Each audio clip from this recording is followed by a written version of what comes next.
Greetings, everybody. Welcome once again to Zimbabwe Daily. My name is Yvonne Muchaka, and we bring to you our 16 days of activism against gender-based violence. Today is day 14, and we want to talk about sexual reproductive health. What is that, and how does that fit into GBV? What effect is it, and how can we help ourselves? How can we help our women, our boys, our girls, our society in general to achieve a nation that is free of gender-based violence? Join us after this short break.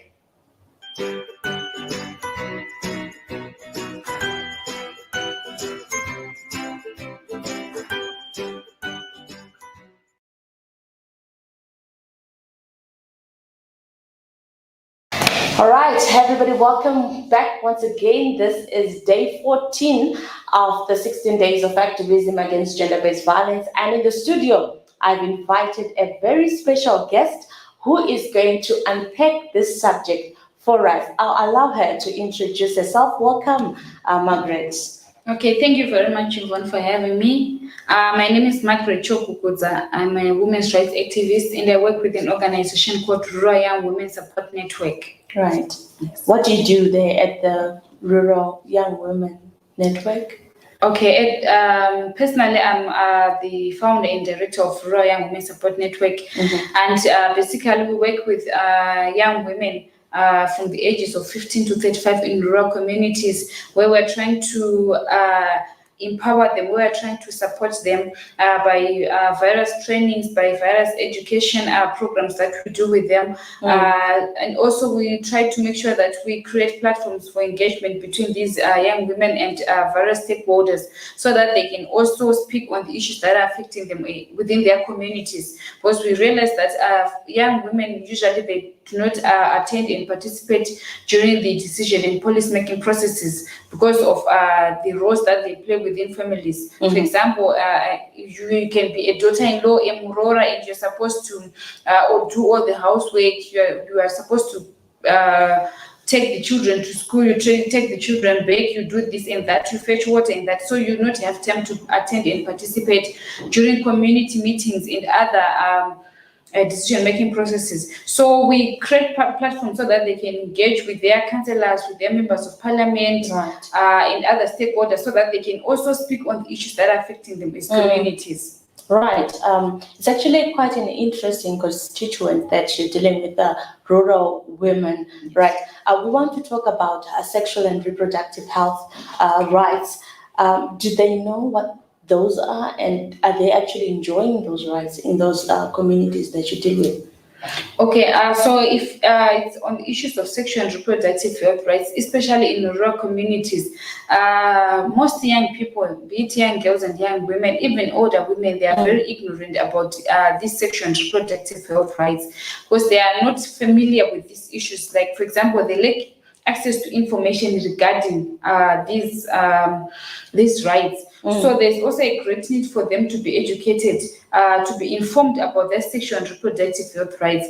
And it's also embedded on our culture, on our patriarchal nature of our society, whereby when you are married, you now belong to your husband. And everything about you, you don't own yourself, you don't own your body, you don't make decisions concerning yourself, how you want to dress, how you want to be treated, how many children you want to have. So at the moment you get married, even if you are not married, for example, we have the young girls who wanted to tizira, that kind of thing. Right. So as long as you're a woman, you growing up, especially in the rural communities, which is very patriarchal, you don't make decisions about anything yourself. That's why you now have issues of forced marriages. You don't even decide whom you want to get married to. So they really lack information about these rights, and they do not even enjoy about these rights. But even if you are a daughter-in-law, sometimes even your mother-in-law, can tell you when to have children. I think it's now time for your children. And if you are now with their families and 3-4 years without a child, these issues they start to pop up. You say, this kind of that is and that.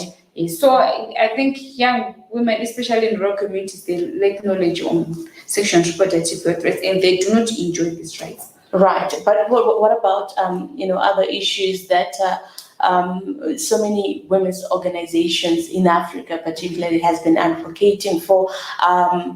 How prevalent are some of these practices in our rural Zimbabwe, for example, like genital mutilation, humandara, and stuff for Rizi and stuff like that? Are these things still happening, or we have moved past that?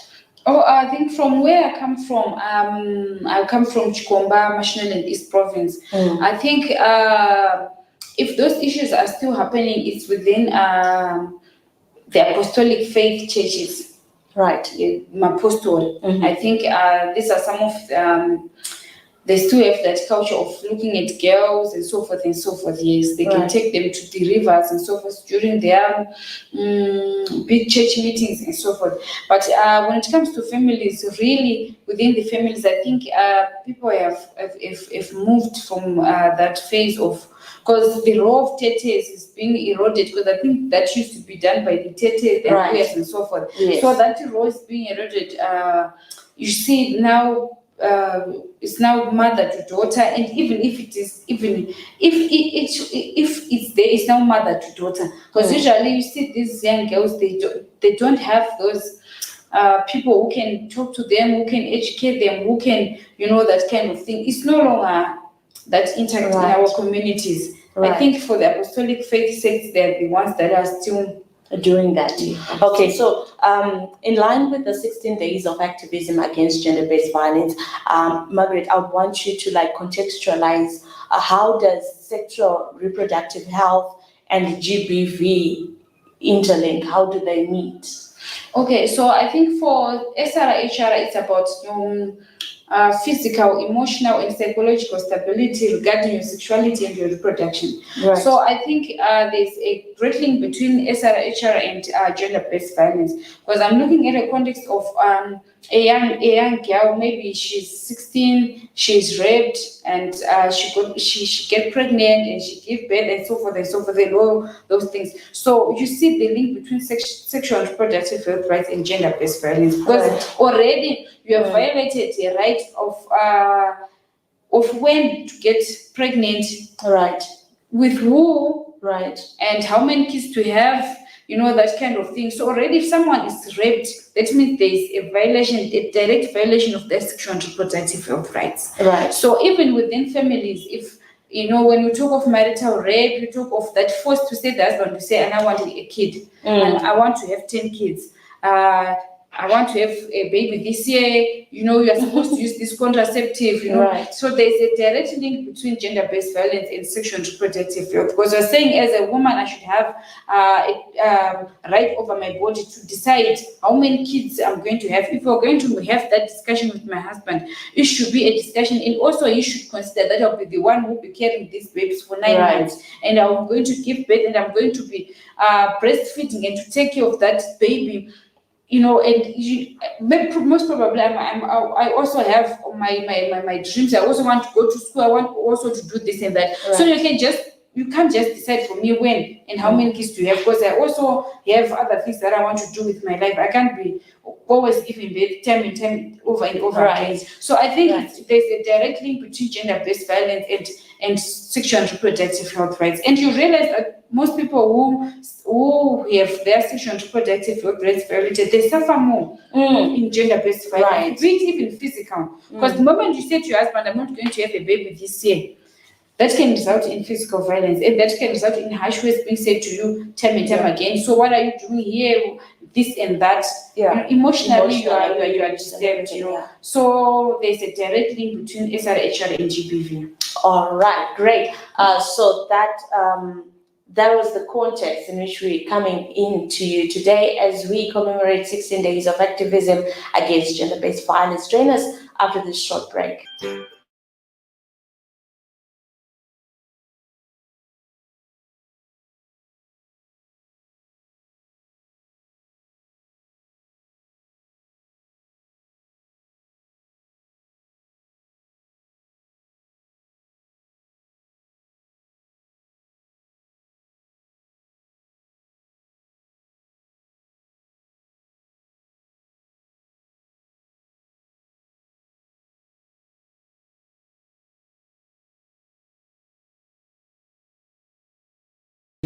All right, great. So that was the context in which we're coming into you today as we commemorate 16 days of activism against gender-based violence. Join us after this short break.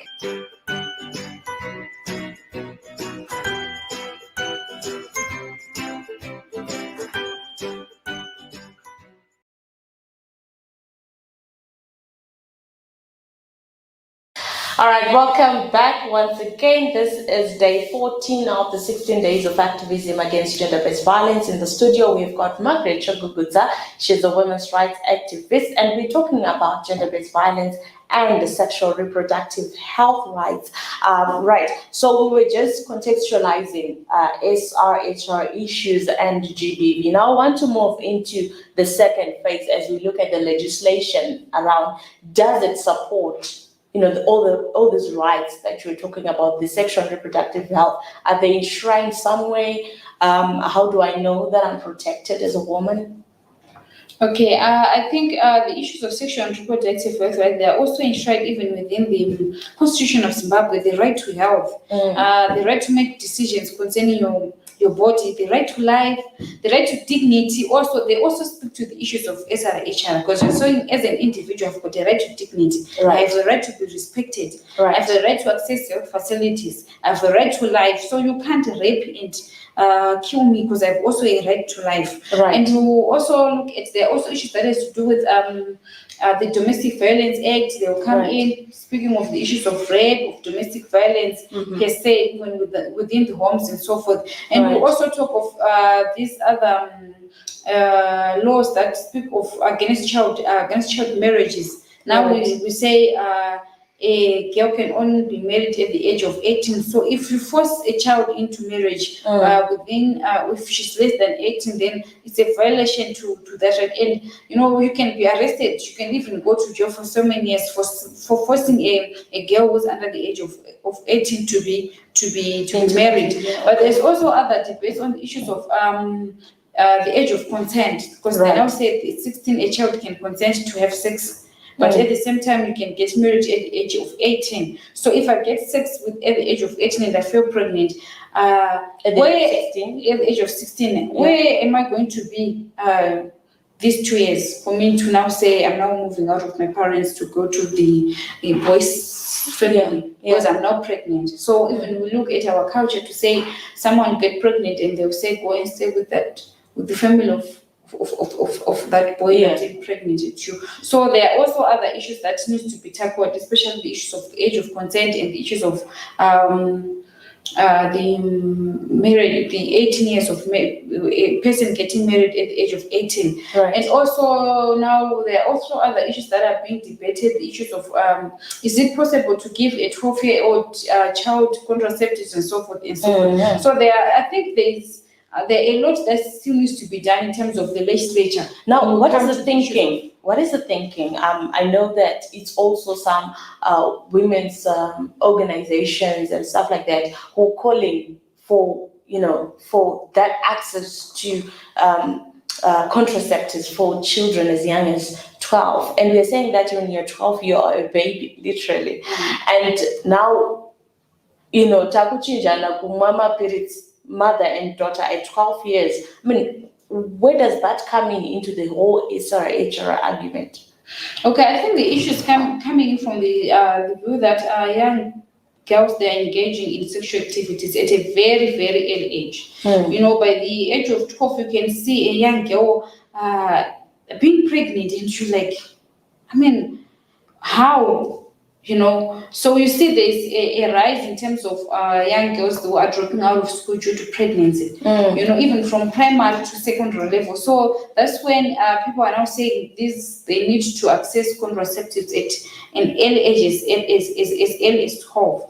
But for me, I think there's a lot that needs to be done regarding the issues of sexual and reproductive health rights, because we can't just go to school and put condoms in toilets and say anyone who wants to access condoms can just go and collect them in the toilets without having discussions with these young people, without informing them about their sexual and reproductive health rights, the dangers of engaging in sexual activities at an earlier age, that empowerment that a girl child needs to have. So there's a lot that needs to be done for our young girls. For me, I'm coming from a rural communities where you see young girls, they don't have that self-confidence, they don't have that self-esteem to say, I want to be a doctor, I'm going to work to be, a young girl, it's 12, you start dreaming of marriage, I want to get married to, you always focus your life around the marriage issue, around the husband. So there's a lot that needs to be done to empower our young girls to have confidence,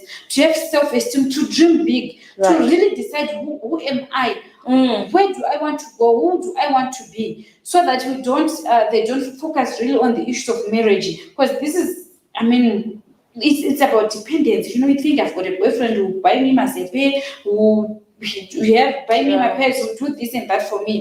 So I think there's a great need to focus our attention on empowerment and educating our young girls to really step up, to really believe in themselves, to dream big, to have that confidence and self-esteem to say, this is where I want to go, I'm going to do this and that for me to be there. And they focus on that. If marriage is going to come on the way, yes, it's going to come on the way, but this is where I'm going, this is who I want to be. Right. Wow, what a very strong points there coming from Margret.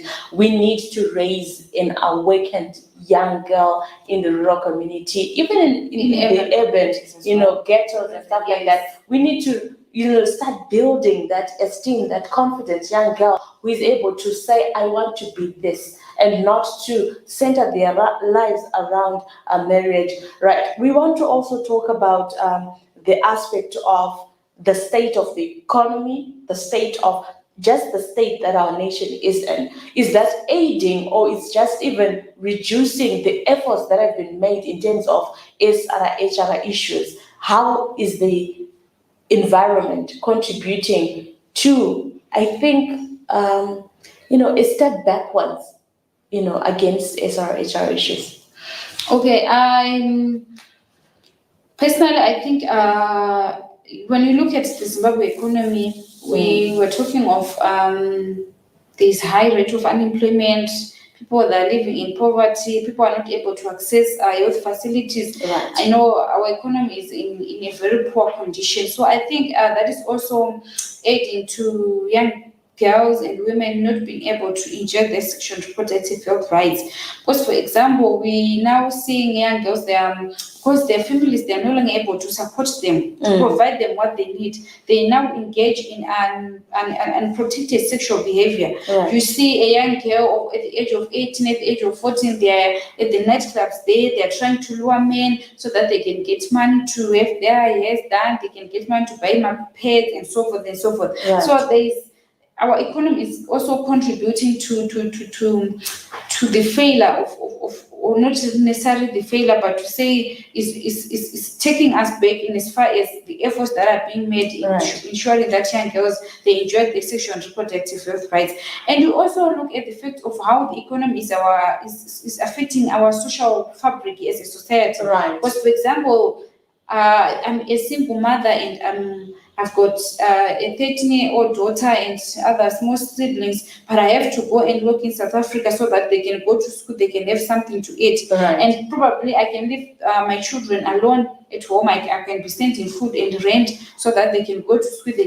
So that disorder is also affecting how our girls are behaving in our communities. For example, they can even be staying with my grandmother. As old as she is, she cannot always look after them to really see what exactly is going on. And we also have our cross-border mothers. They travel to and from South Africa, Botswana, Zambia. So and they're always busy. People are always busy trying to take care of their children. They are in the market, they are selling mapero down there. They are, they don't have that time. It's mostly the financial needs that are being met. And we leave a gap, in terms of emotional connection with the children. With our kids, to really say what exactly is going on in my children's life. And also considering the issue of exposure to internet, because maybe a young girl is spending most of the time alone at home with the small kids. The mother is trying to sell maberos, cross-border trade and so forth. And you live, that girl with phone, with internet, they are on social media, they are exposed to so many activities that are happening there. Right. So it's also contributing to the issues of moral decadence. Exactly. Right. We're going to take a short break on that note. We're going to take a short break, and when we come back, we want to know what can be done in order for us to achieve better SRHR issues.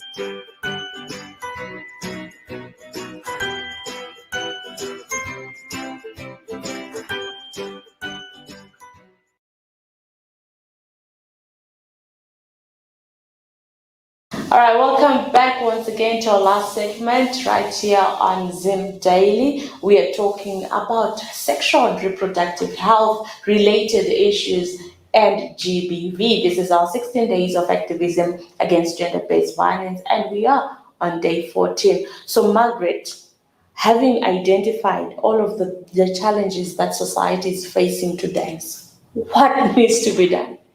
Where to from here? Okay, so I think for me, there's a lot that needs to be done regarding sexual and reproductive health of young people. I think we also need to. It's very unfortunate that because of globalization and urbanization, we've eroded some of our culture and our values as Africans. For example, the role of our Tete, our Sekuro, our Ambuyas in our communities, which was also helping our mothers in terms of protecting their bodies, protecting themselves as women.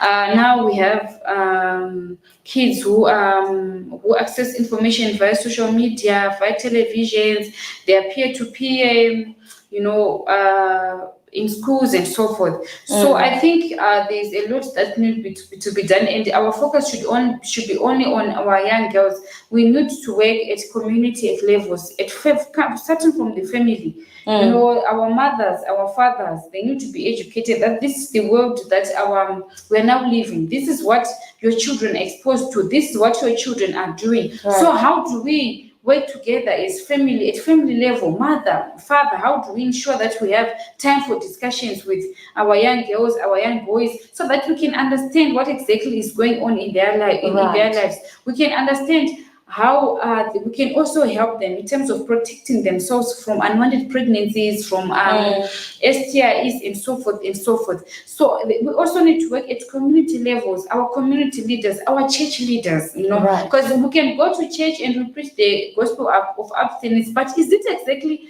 that our young girls are doing? So if it's not what they are doing, what is it that we should do, even at church level, to help themselves, to help our young girls from falling into unwanted pregnancies, STIs, transmission, and so forth and so forth? How do we also work with our counselors, with our traditional leaders within our communities? How do we also work even at school level? What is the curricula? What are the girls being taught? How do we work with teachers, with clubs that are at school? How do we also work with the NGO sector, the private sector?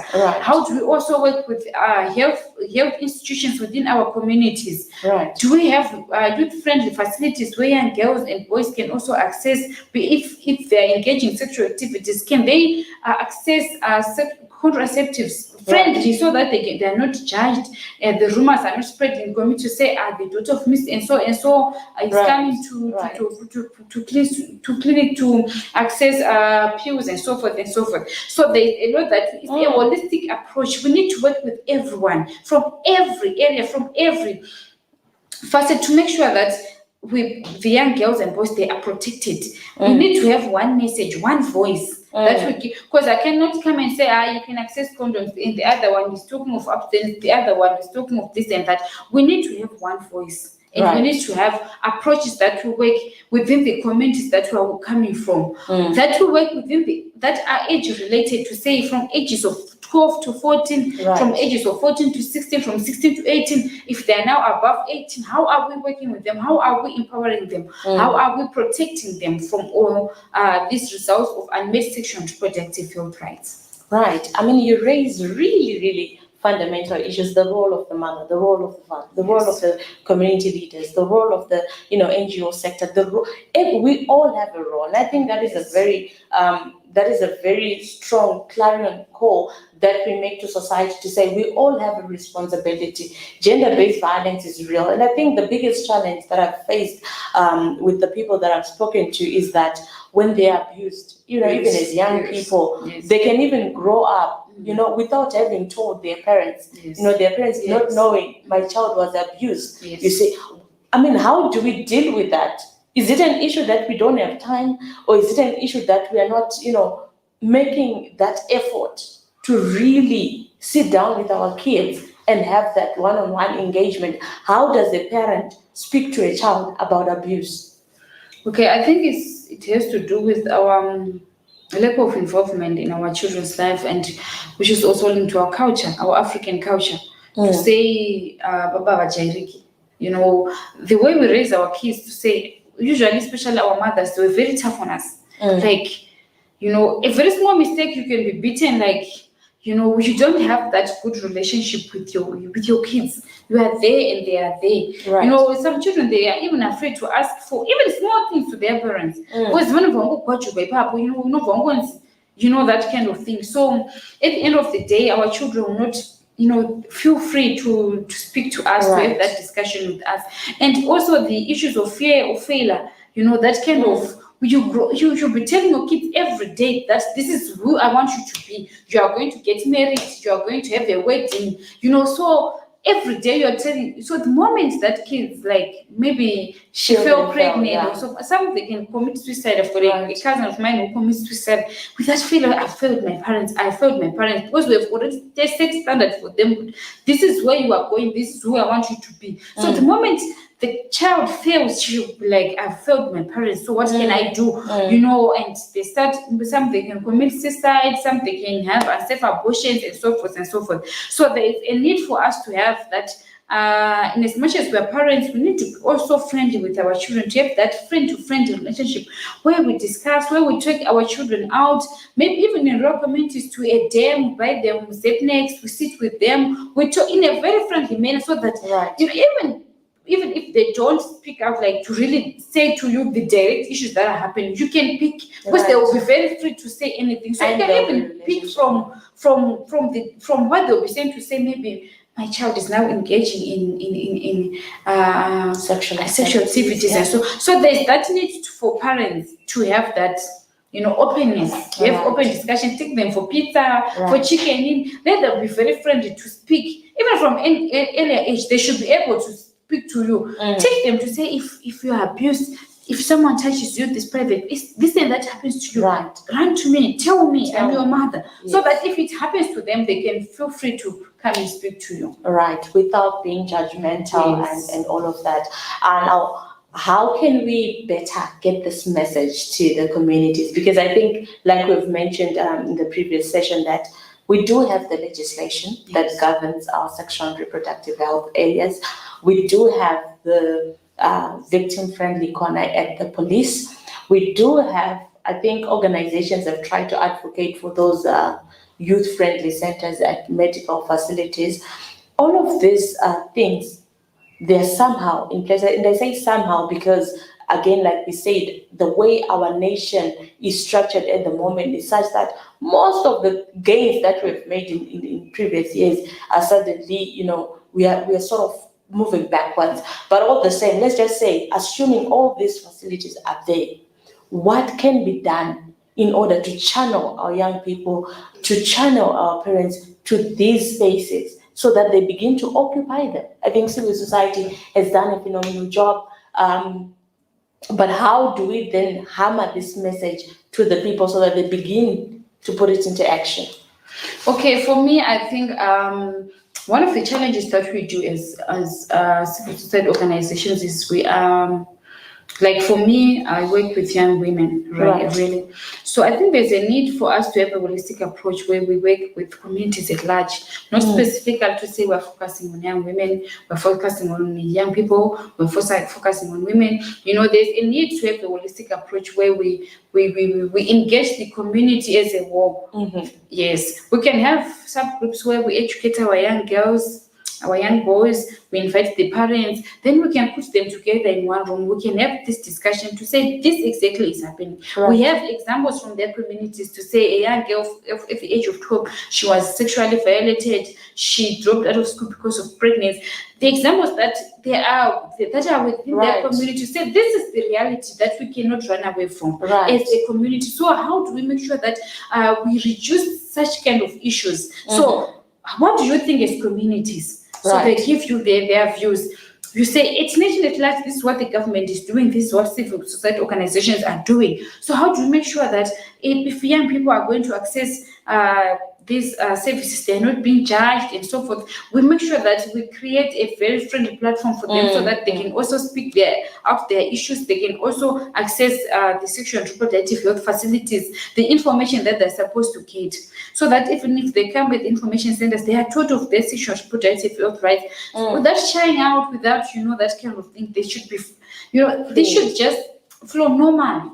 Like it should be our normal day conversation within our communities, because this is the normal situation that we're facing every day in our communities. So we should have normal conversations around the normal things that are happening in our communities, in as much as they can be abnormal, but this is what is happening in the communities. So we should talk about it within our communities. Right, Margret, thank you so much. Thank you very much. Right, thank you so much, Zimbabwe, for joining us on this particular conversation. I think my take home from all of this is that the community knows the issues, and the community knows the victims. The community also knows the perpetrators. So it is up to the community to come up with solutions that deal with the issue. And when each community is able to arrest the issue of gender-based violence, indeed our nation will be a better place. And as a nation, we are able to arrest GBV issues. Thank you so much, Zimbabwe, for joining me and Margret in the studio as we had this conversation in commemoration of the 16 days of activism against gender-based violence. Indeed, these are just 16 days to amplify the message, but the responsibility is yours to ensure that we fight against GBV 365 days of the year. Thank you so much, Zimbabwe, for joining us. 2 days to go. Let's keep the activism on. My name is Yvonne Muchaka. This is Zimbabwe Daily. And with the crew behind the scene, we say thank you so much and have a pleasant rest of the day.